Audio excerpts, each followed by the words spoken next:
Hello friends, welcome back to my channel. दोस्तों, आज 10 में है दम का आज तीसरा क्लास है मेरा। आज भाग 3 बताएंगे कि उसमें कैसे कैसे महत्वपूर्ण प्रश्न है जो आपके ग्रुप डी और एनटीपीसी में पूछे जाएंगे। तो दोस्तों चलिए हम क्वेश्चन की ओर बढ़ते हैं, इस प्रश्न को किस तरह से हल किया जाए। तो भाग 3 का पहला नंबर क्वेश्चन देखते हैं कि इसको किस तरह से बनाया जाए। तो दोस्तों पहला प्रश्न है कि शुद्ध दूध से भरे हुए किसी बर्तन से 20% दूध को निकालकर उतनी ही मात्रा में पानी डाल दिया जाता है और यह प्रक्रिया 3 बार दोहराई जाती है, तो तीसरी संक्रिया के बाद दूध की मात्रा घटकर कितनी रह जाएगी। दोस्तों जब ऐसा प्रश्न आए तो घबराना बिल्कुल नहीं कि बहुत लंबा प्रश्न देखने में लग रहा है, इसको बहुत शॉर्ट ट्रिक से हम बनाएंगे। ये देखिए, पहले फर्स्ट ऑफ ऑल मान लेते हैं कि मेरा दूध की मात्रा है 100, तो यहाँ पे हम 100 लिख देंगे। ठीक है, दूध की मात्रा मेरा 100 है और यही दूध की मात्रा में से वो 20% दूध को निकाल लिया। तो भैया पहले था 100 तो वो निकाल लिया, इसी 100 में से तो ये निकाला, तो 20 निकाल लिया, तो बचा कितना मेरे पास 80। फिर उसके बाद में फिर ये कितना बोला कि यह प्रक्रिया 3 बार अपनाया जाए, यह संक्रिया जो है 3 बार अपनाएंगे हम, तो फिर कितना होगा 80/100, फिर हो जाएगा 80/100। कुछ नहीं करना है, जब बोलेगा कि आपसे 20% दूध की मात्रा निकाल लें, तो फर्स्ट ऑफ ऑल दूध 100 हो गया मेरा और यही 100 में से वो बोला कि 20% निकालते हैं, तो यह प्रक्रिया 3 बार, तो 3 बार गुना कर देना और इसको काट लीजिए, तो इसको काट दीजिए, तो सॉल्व कीजिए, तो कितना हो जाएगा, तो ये आपका हो जाएगा 512। काट लीजिए इसको इस तरह से, ये 2 शून्य से ये 2 शून्य, फिर ये 0 से ये 0, फिर 8 × 64, 64 × 512 और बटा 10, तो ये कितना हो जाएगा 5.12 लीटर। आया समझ में। हमको बिल्कुल नहीं घबराना है, हमको किस तरह से शॉर्ट ट्रिक से बनाना है कि स्कोरिंग मार्क एग्जाम में लेना है हमको। ठीक है, इसी तरह से इस प्रश्न को बनाएंगे। फिर दूसरा नंबर प्रश्न देखिए, उसको किस तरह से बनाएं। आगे बढ़ें तो दूसरा नंबर प्रश्न देखिए।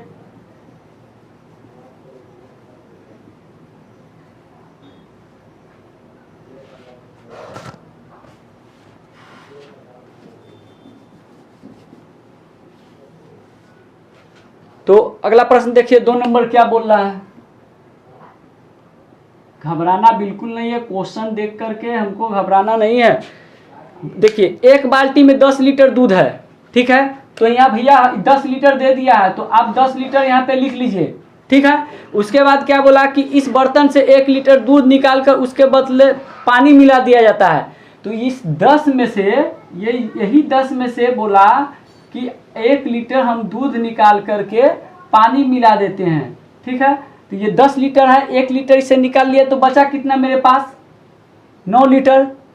फिर आगे पढ़ते हैं, इसके बदले पानी मिला दिया था, फिर मिश्रण का 1 लीटर निकाल लिया जाता है तथा उसके बदले उतना ही मिला दिया, उसके बदला उतना ही पानी मिला दिया जाता है, तो अंतिम श्रेणी में दूध की मात्रा क्या है। तो दोस्तों इसमें 2 बार प्रक्रिया हुई है, क्वेश्चन को आप गौर से पढ़िए। इस पे ये नहीं बोला कि 3 बार ये प्रक्रिया अपनाई जा रही, इसमें 1 लीटर निकाला, फिर दूसरे बार में बोला कि 1 लीटर और निकाले, तो फिर दूध की मात्रा तो मेरा 10 है, निकाल लिया, फिर 1 लीटर, तो बचा 9, तो क्या हो गया, ये 10 से 10 कैंसिल, 9 का टेबल नंबर पढ़िए, 81/10, ये कितना बचागा 8.1 लीटर।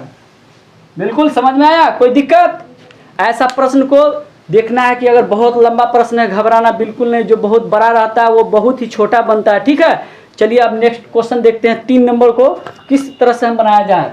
या आज तीसरा क्लास ले रहे हैं हम 10 में है दम का। ठीक है, इस प्रश्न को हमेशा आप लोग कोशिश करिए कि प्रत्येक दिन इसको कम से कम 1 टाइम 2 टाइम आधा घंटा इस प्रश्न को पर डे देखिए, इसलिए कि भूल नहीं पाइएगा। ठीक है, तो 3 नंबर क्वेश्चन देखते हैं। आगे बोला कि यदि आयतकार मैदान की लंबाई 30% वृद्धि कर दी जाए और उसकी चौड़ाई में कितने प्रतिशत की वृद्धि की जाए कि उसके क्षेत्रफल में 56% की वृद्धि हो। दोस्तों जब ऐसा प्रश्न आपके नज़दीक में आए घबराना बिल्कुल नहीं है, इस प्रश्न को हम कैसे बनाएंगे, बस 1 मिनट में ही इस प्रश्न को हम सॉल्व करना सीखेंगे। ठीक है, जब आपके पास में ऐसा प्रश्न आए तो एक बात याद रखिएगा, बोलेगा इसके क्षेत्रफल में कितने प्रतिशत की वृद्धि हुई या कमी हुई। फर्स्ट ऑफ ऑल आप ये फार्मूला एक यूज करना सीखेगा, x plus Y plus X Y by 100। ठीक है, जब वृद्धि होता है तो सब में प्लस का साइन देंगे, कमी होगा तो कमी का भी साइन देंगे। ठीक है, फर्स्ट ऑफ ऑल आप इसको अभी याद रखिए, फिर चैप्टर वाइज जिस दिन पढ़ाएंगे उस दिन हम आपको क्लियर कराएंगे। मैं फर्स्ट ऑफ ऑल ये रखिए, जब क्षेत्रफल में वृद्धि या कमी आए तो ये फार्मूला हमको माइंड पर रहना चाहिए, x plus Y plus X Y by 100। ठीक है, तो ये 3 नंबर प्रश्न को जब सॉल्व करने जा रहे हैं तो इस फार्मूला को ही इस्तेमाल करेंगे। ठीक है, इसको नोट कर लीजिए हम फार्मूला को।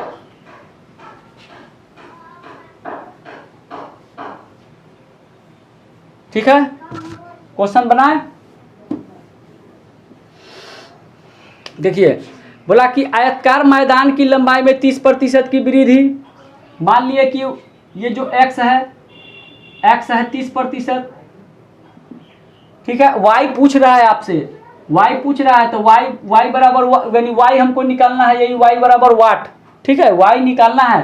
फार्मूला अभी क्या बताए हम, x प्लस वाई, तो x का value 30 plus Y plus X Y, तो 30 गुने वाई बटा 100। आया समझ में, यही क्षेत्रफल का वो फार्मूला आता है। क्षेत्रफल में कितना मेरा दे दिया, 56, तो यहाँ पे आप लिख दीजिए 56।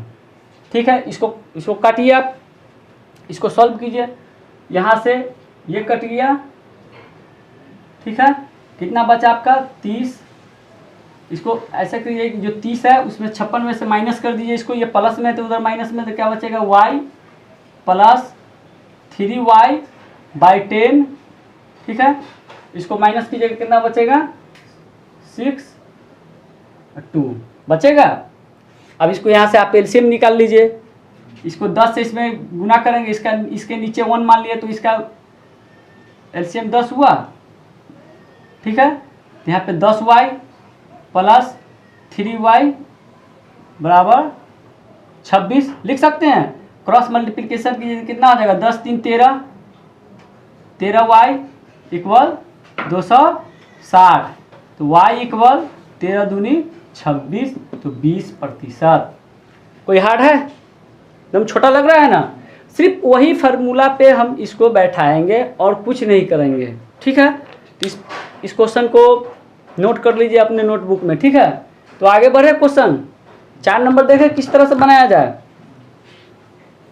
तो 4 नंबर देखिए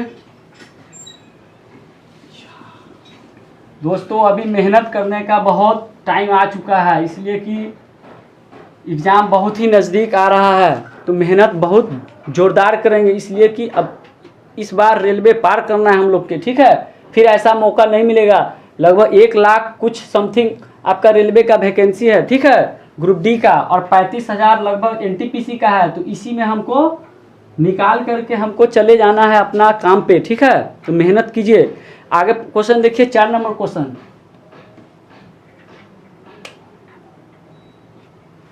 ठीक है, एक वर्ग की भुजा में k प्रतिशत की वृद्धि होने से, ठीक है, एक वर्ग की भुजा में k प्रतिशत की वृद्धि होने से वर्ग के क्षेत्रफल में 69% की वृद्धि हो जाती है, तो k का मान क्या होगा। ठीक है, ऑप्शन में यहाँ देख लीजिए, 30 दिया हुआ है, 60 दिया हुआ है, 20 और 25 है। ठीक है, तो फर्स्ट ऑफ ऑल अभी हम जो फार्मूला बताए हैं उसी के अनुसार से अभी हम इसको फिर बनाएंगे। ठीक है, तो बोला कि देखो वर्ग की भुजा k प्रतिशत वृद्धि कर दिए जाए, तो वर्ग की भुजा जैसे वहाँ पे x और y माने हैं। ठीक है, तो यहाँ पे वर्ग की भुजा सब बराबर होता है, तो वर्ग की भुजा k ही मानना है, जो k दिए हुआ है बस उसी तरह से। तो फार्मूला हम आपको बताए थे, इससे पहले बताए थे, x plus Y plus X Y by 100, इसी पर बैठाना है। बोला कि k प्रतिशत वृद्धि किया जाए, तो आप इसको लिख दीजिए k प्लस k गुने k बाई 100। कुछ नहीं करना है, जिस तरह से बोल रहा है उसी तरह से फार्मूला पे डाल दिए, k प्लस k बाई 100। कितना क्षेत्रफल है उसका, 69% की वृद्धि हो जाती है, तो यही भैया 69 के बराबर है। ठीक है, इसको सॉल्व कीजिए, क्या हो जाएगा 1 के 2 के प्लस के स्क्वायर बाई 100 इक्वल 69। इसको इसका एलसीएम निकालेंगे, कितना हो जाएगा 100, तो 200 के प्लस के स्क्वायर आ रहा है समझ में 69। अब इसके बाद क्या करेंगे,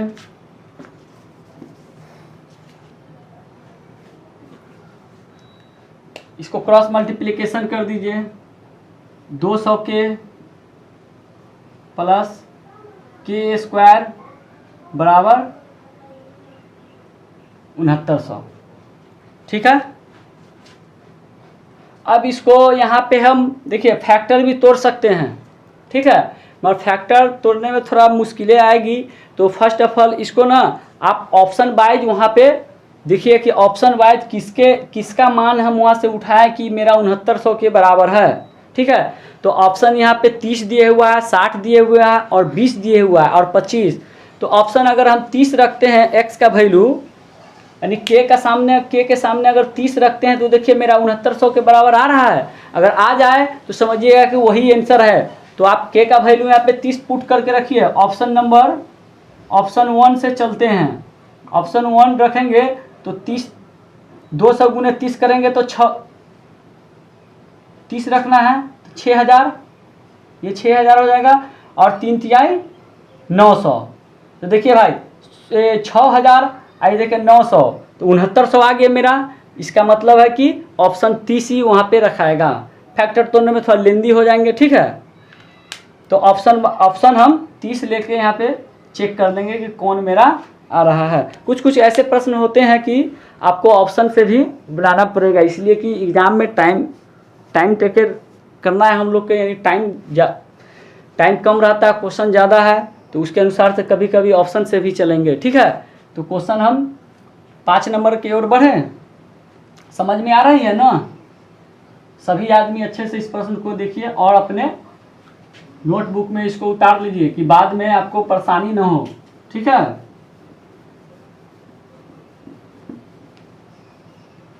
चलिए क्वेश्चन नंबर 5।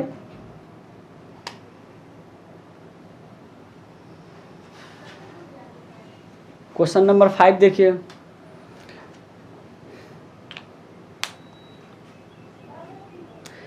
एक राशि का धन साधारण ब्याज पर उधार दिए जाने पर 2 वर्ष में 2520 रुपया और 5 वर्षों में 2700 रुपया हो जाता है।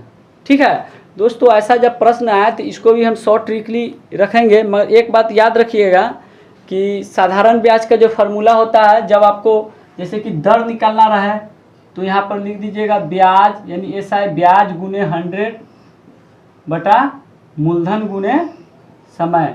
कोई भी चीज़ निकालना रहे तो इसी तरह से, नहीं तो सिंपली फार्मूला आप याद रखिए, SI बराबर P गुने R गुने T बाय 100। ठीक है, इसको नोट कर लीजिए। तो फिर इस प्रश्न को हम बता रहे हैं कि इसको किस तरह से बनाया जाए। ठीक है, तो क्वेश्चन नंबर 5 को देखते हैं कि एक राशि का धन साधारण ब्याज पर उधार दिए जाने पर 2 वर्ष में 2520 रुपया।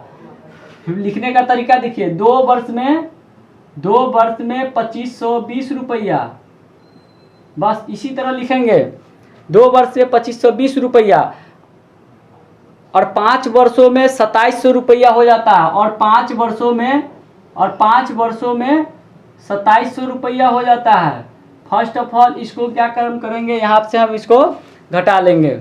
ठीक है, तो 5 में से 2 गया तो 3 साल में कितना, इसको माइनस कीजिए, कितना बचेगा 180।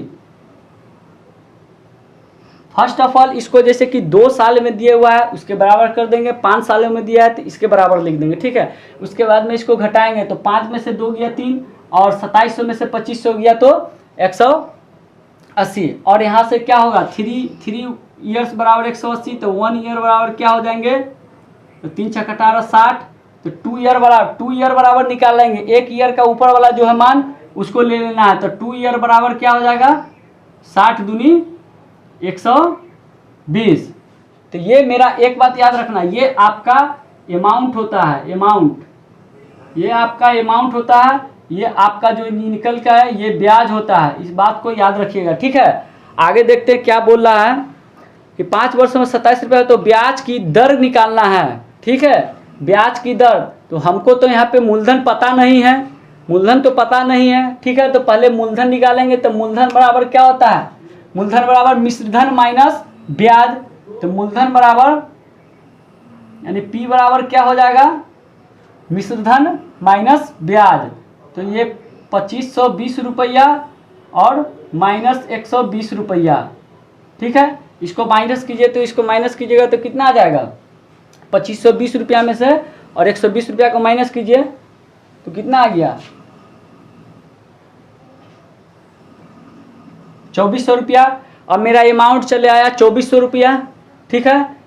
तो हमको निकालना क्या, दर। तो दर बराबर क्या फार्मूला जानते हैं, दर बराबर आर बराबर क्या होता है, अभी हम लिखे हैं P यानी 2400 ब्याज गुने 100 बटा मूलधन गुने समय। तो मूलधन मेरा कितना है, सॉरी ब्याज गुने 100 होता है ना, ब्याज गुने 100। तो आपका ब्याज कितना है 120 रुपया, ब्याज गुने 100 बटा मूलधन, मूलधन गुने समय। 2 साल पे निकालना है तो यहाँ पे 2, ठीक है। इसको सॉल्व कीजिए, ये 2 जीरो से ये 2 जीरो काट दीजिए, ये 2 से इसको 60 बार में काट दीजिए, ठीक है।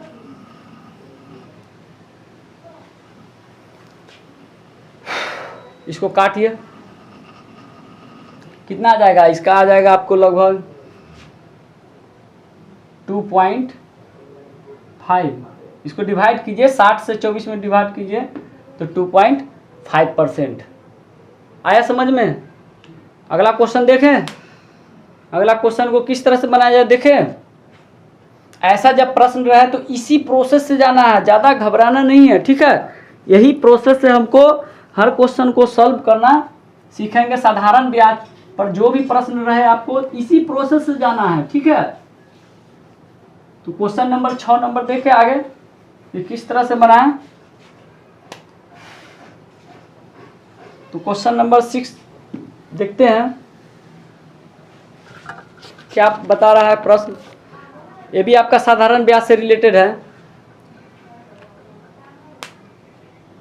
साधारण ब्याज पर कोई धन 2 वर्षों बाद 720 रुपया हो जाती है।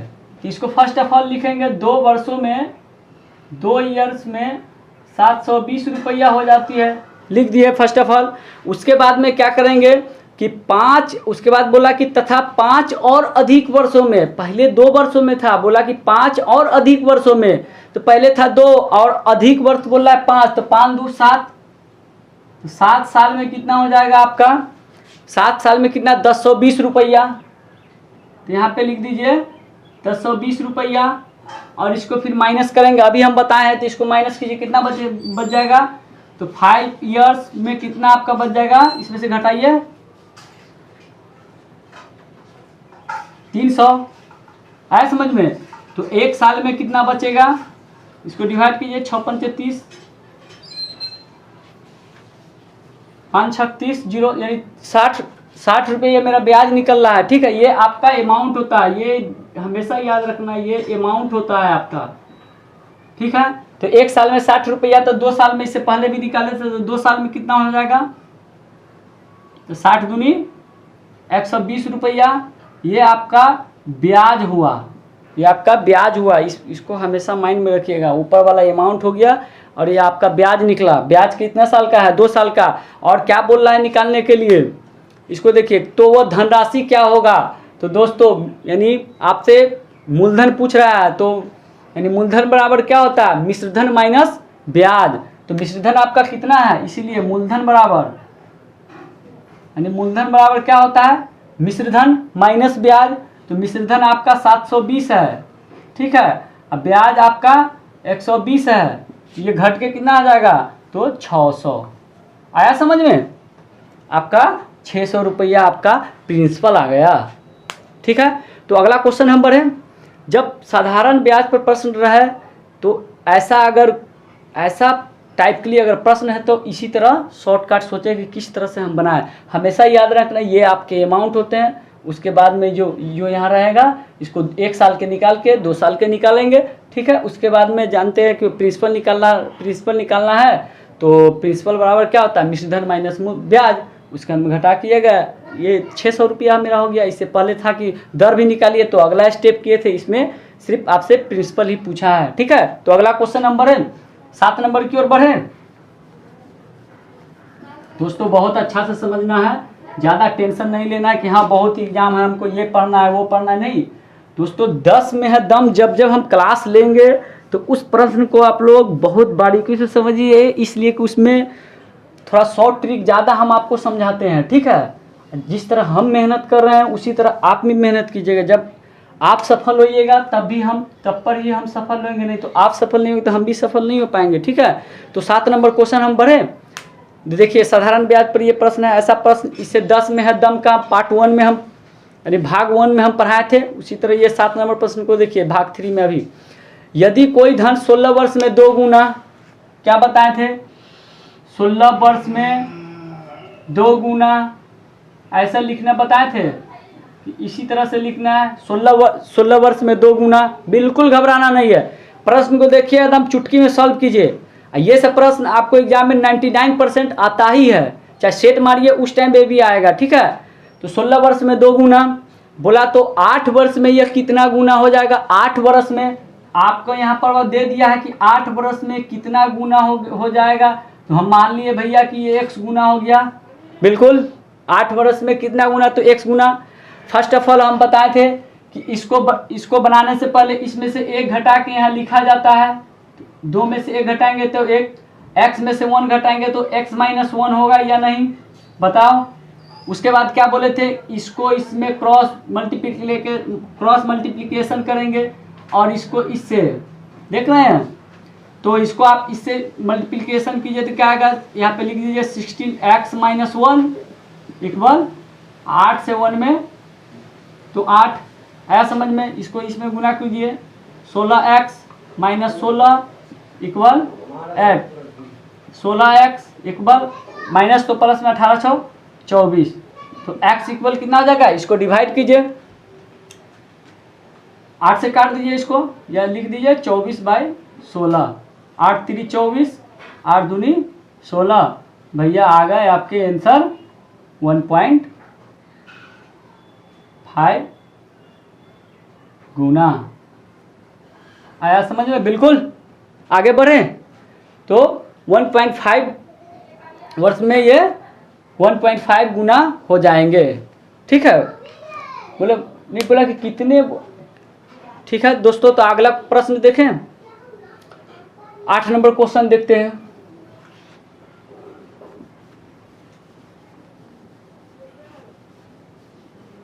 दोस्तों एक बात याद रखिए, कभी कभी हर इंसान से मिस्टेक होता है, हमसे भी हो जाए तो घबराना नहीं है बिल्कुल कि हाँ या आपने ये डिप्रेशन में जा रहा है तो हमको किस तरह से पढ़ाएंगे। ठीक है, आप ये सोचिए कि हमको सीखना है और हम सिखाएंगे। हम एक टीचर के हैसियत से आपके सामने में नहीं आए हैं। ठीक है, हम एक दोस्त के हैसियत से, आप लोग भी एक दोस्त के हैसियत से पढ़िए।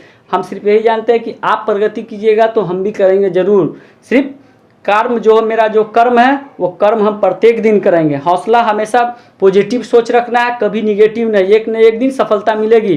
ठीक है, तो 8 नंबर क्वेश्चन देखते हैं कि इस प्रश्न को किस तरह से बनाया जाए। तो क्वेश्चन बोल रहा है कि किसी जनसंख्या का मानक विचलन 7 है तो इसका प्रसारण क्या होगा, यानी वेरिएंस निकालना है। ठीक है, तो वेरिएंस बराबर क्या होता है, वेरिएंस बराबर आप लोग जानते ही होगा, वेरिएंस बराबर क्या होता है, मानक विचलन जो रहता है उसका सिर्फ स्क्वायर करना है। ठीक है, तो मानक विचलन आपका 7 है तो 7 का स्क्वायर करना है, तो 7 7 49। ठीक है, आया समझ में। तो अगला प्रश्न हम प्रॉफिट एंड लॉस का बता रहे हैं, जो बहुत ही इंपॉर्टेंट क्वेश्चन है आपको, क्वेश्चन नंबर 9। ठीक है, इस प्रश्न को बहुत ही अच्छा तरीका से समझिए और देखिए ये बार बार आपको सेट में रिपीट भी होता है और एग्जाम में भी आता है। ठीक है दोस्तों, ये आज मेरा 10 में है दम क्लास का तीसरा भाग है। ठीक है, ये सब प्रश्न को हमेशा रिवाइज करिएगा। तो क्वेश्चन 9 नंबर देखते हैं। एक व्यक्ति ने कुछ संतरे 1 रुपया में 3 की दर से खरीदता है। 1 रुपया में 3 की दर से, तो इसको इस प्रकार से लिखेंगे भैया, 1 रुपया में खरीदा कितना, 3 गो। ठीक है, और 3 गो खरीदा। अब उतने ही संते 1 रुपये में 2 की दर से खरीदते हैं। फिर उतने ही संते 1 रुपये में फिर कितना, 1 रुपये में कितना खरीदा, 2 गो। ठीक है, ये दोनों खरीद रहा है। तो बोला कि उससे 20% का लाभ प्राप्त करने के लिए उन्हें कितने प्रति दर्जन रुपये की दर से बेचे। तो दोस्तों सबसे पहले फर्स्ट ऑफ ऑल इसको इस तरह से लिख लेना है। 1 रुपया में बोला कि 3 के दर से, तो 1 रुपया में 3 गो। फिर 1 रुपया में 2 गो बोला, तो 1 रुपया यानी 1 रुपया में 2 की दर से, तो 1 रुपया में 2 गो। ये आपको खरीद रहा है। फर्स्ट ऑफ ऑल इसको करना है कि संख्या को बराबर करना है। ये एक ट्रिक है। ठीक है, संख्या को बराबर करना है। तो इसमें कितना से मल्टीप्लाई करेंगे, तो इसमें 2 से मल्टीप्लाई करेंगे और इसमें 3 से करेंगे। तो यहाँ मल्टीप्लाई किए तो इसमें कीजिए 2 रुपया। अब क्या लिखाएगा, 2 रुपया बराबर 6 गो। अब 3 से इसमें मल्टीप्लाई कीजिए तो 3 रुपया में कै गो, फिर 6 गो। फर्स्ट ऑफ ऑल संख्या बराबर करना, संख्या हम बराबर कर दिए। ओके, समझ में आया। उसके बाद में क्या करना है, इसको भैया जोड़ना है। 3 2 5। ठीक है, समझ में आ रहा है। 3 2 5 रुपया में कै गो, 12 गो। ठीक है भैया, ये मेरा सीपी है, ये मेरा सीपी है। अब यहाँ से इसका रेट निकालेंगे। रेट कैसे निकालते हैं, रुपया को ऊपर रखना है, जितना सामान खरीद रहे हैं उसको नीचे रखते हैं। ठीक है, आया समझ में। तो यहाँ पे 5 रुपया में कितना खरीद रहे हैं आप, 12 गो। ये यानी 5 रुपया यहाँ पे रुपया हो गया, ये आपका टोटल अमाउंट। तो रेट निकाल दिए, तो ये आपका सीपी हुआ। ये तो सीपी ही दिया हुआ है ना। अब बोला कि उस पर 20% लाभ प्राप्त करने के लिए, 20% का लाभ प्राप्त करने के लिए उसे कितना में बेचेंगे। एक बात ध्यान में रखना है, जब एसपी की बात रहे तो ऊपर में 100 लिखना है। यानी उसमें अगर जैसे यहाँ देखिए, अगर एसपी निकालना रहे और सीपी आपका दिया रहे 10%, ठीक है, लाभ या हानि, तो आपको यहाँ पे पहले सीपी, जैसे सीपी दिया रहा है 100 रुपया, बोलेगा कि एसपी 5% बढ़ जाता है। ठीक है, तो पहले 100 लिख देना है, उसके बाद में इसमें 5 बढ़ा देना है, तो 105/100। ठीक है, समझ में आया। तो मेरे कहने का अर्थ ये है कि यहाँ देखिए, ये आपका सीपी दे दिया है। ठीक है, तो सीपी से बोला कि 20% लाभ प्राप्त करने के लिए उसे कितने प्रति दर्जन रुपये की दर से बेचना निकालना है एसपी। तो सीपी दे दिया है, तो एसपी कितना के प्रतिशत लाभ पर, 20% के लाभ। तो ऊपर में लिखेंगे 120/100। है समझ में। तो इसको आप काट दीजिए, इसको इससे काट दीजिए। 5 दूनी 10, 2 छक 12, 6 दूनी 12। आया समझ में। तो क्या हो गया भैया, 1 रुपया में 2 गो। ये रुपया है आपका, ऊपर ये सामान है। तो कितना खरीदे, 1 रुपया में आप 2 गो सामान खरीदे। यहाँ पूछ रहा है कि वह उन्हें प्रति दर्जन कितने रुपये की दर से बेचे। प्रति दर्जन बोल रहा है, तो दर्जन, तो 1 दर्जन में कितना सामान होता है, 12 गो। तो भैया हम तो यहाँ अब 6 से गुना मल्टीप्लाई करेंगे इसमें और इसके नीचे, तभी तो दर्जन निकलेगा। तो 6 एकम 6, ये 6 रुपया, 6 दूनी 12। तो यानी यहाँ पे क्या आया कि आप 1 दर्जन का दाम आपका 6 रुपया हुआ। ठीक है, इसीलिए हम इसमें मल्टीप्लाई किए हैं कि हमको दर्जन में निकलना है। तो 1 दर्जन में 12 गो सामान होते हैं। तो इसीलिए अब मेरा 1 दर्जन का दाम आ गया कितना, 6 रुपया। कोई दिक्कत, क्लियर, आगे बढ़ें। तो चलिए लास्ट क्वेश्चन आपको हम बता रहे हैं, 10 में है दम का ये तीसरा भाग का लास्ट प्रश्न। दोस्तों ऐसा प्रश्न बहुत ही पूछे जाते हैं, बहुत ही बार रिपीटेड हुए हैं आपको एग्जाम में। ठीक है, जब हम क्वेश्चन 10 में है दम अगर आपके सामने लाएं तो उस प्रश्न को आप हमेशा देखिए। पर डे कम से कम अगर आप आधा घंटा देख लेते हैं तो आपको माइंड में मेकअप हो जाएंगे। ठीक है, तो अगला प्रश्न लास्ट नंबर 10 नंबर देखते हैं क्या प्रश्न बोला कि √2 करनी में है, ठीक है, √2 और बोला √4, ठीक है। ये आपको इस तरह से दे दिया, बोला इसमें सबसे बड़ा कौन है भैया। तो किस तरह से बनाएंगे ये देखिए, पहले 10th में 9th में अलग ही प्रोसेस से चलते हैं। अब इसमें बोला कि सबसे बड़ा कौन है, तो फर्स्ट ऑफ ऑल इसको क्या करना है, पहले इसको यहाँ पे आप लिख दीजिए, ठीक है।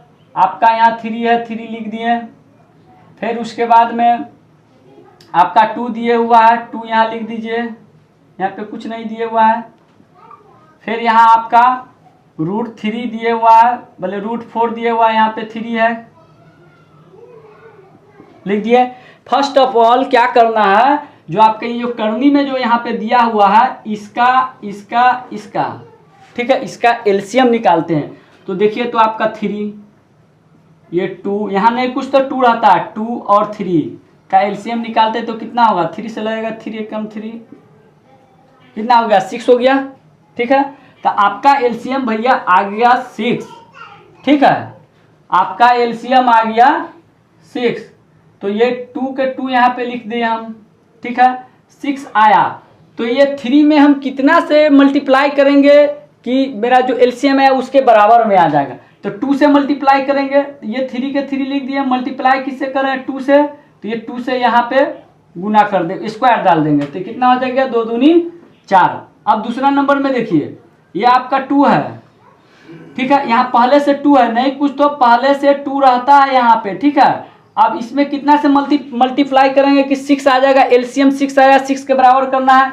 तो फिर 3 से इसमें करेंगे तो 3 दूनी 6 हुआ, तो 6 एलसीएम के बराबर हो गया। तो 3 से यहाँ मल्टीप्लाई किया है, यहाँ जो 3 से मल्टीप्लाई इसमें कर रहे हैं, तो यहाँ भी 3 से कर दीजिए।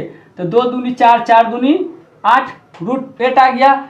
फिर इसमें इसी तरह से करेंगे, तो यहाँ पर वह पहले से दिया हुआ है 3, तो इसमें 6 लाने के लिए 2 से मल्टीप्लाई करेंगे, यहाँ पे 2 से मल्टीप्लाई करेंगे, तो यही 2 इसको यहाँ ले आएंगे, लिख देंगे, तो इसको स्क्वायर कर देंगे, क्या होगा, 4 चौका 16। अब बताइए कि बोला इसमें सबसे बड़ा कौन है, अब बताइए। तो 16 का वर्गमूल 4 होता है, इसका वर्गमूल 2 होता है, उसका 2 रूट कुछ आएगा, ठीक है। तो सबसे बड़ा कौन हो गया भैया, रुपया में 16 रुपया है, इसीलिए सबसे बड़ा ये हुआ और सबसे छोटा ये हुआ।